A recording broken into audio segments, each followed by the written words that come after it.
लानायाव नोंनिनो मोनदांथि दं आंनि गोरबो बिखायाव नोंनिनो गोसोखांथि दं जोबनो गैयै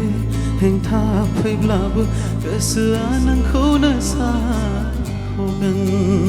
बोथोरा आंनि बेरेखा जाब्लाबो सैथो अननाया थांना थागोन आंनि नोंखौ गोसो थोनाया गोसो सिङाव अराय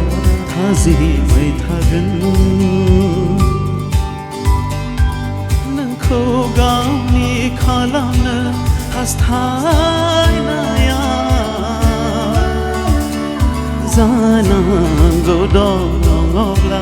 जाफुंथारगोन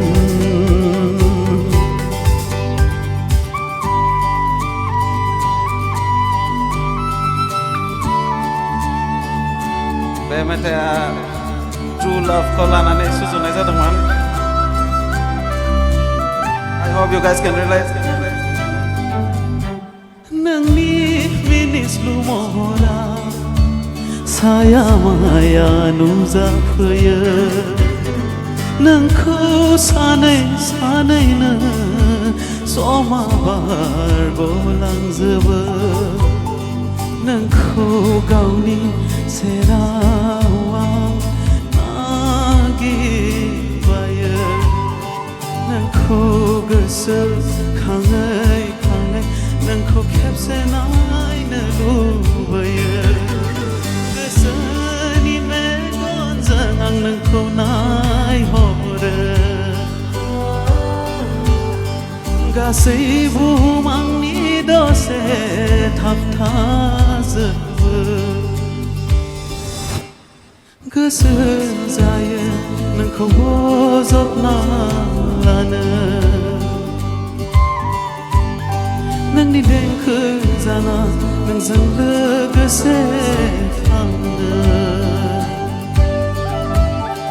आंनि नोंखौ मोजां मोननाया अननायनि निजोरा जाना बोहैलांगोन नोंखौ गावनि खालामनो हास्थायनाया जानांगौ दङब्ला जाफुंथारगोन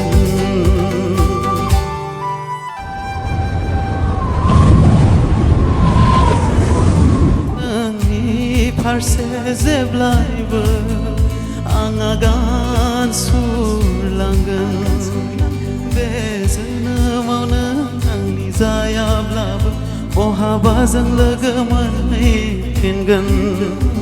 बे समाजनि नेमखान्थिफोरा जेराव जोंखौ होबथानो हानाय नङा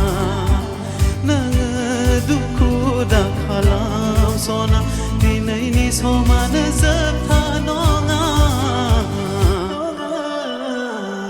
आंनि नोंखौ गोसो थोनाया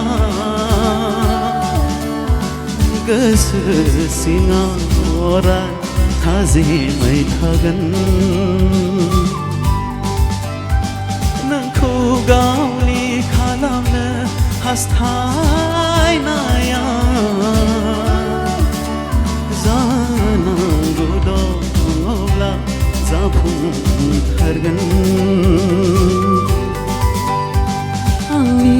गोरबो बिखा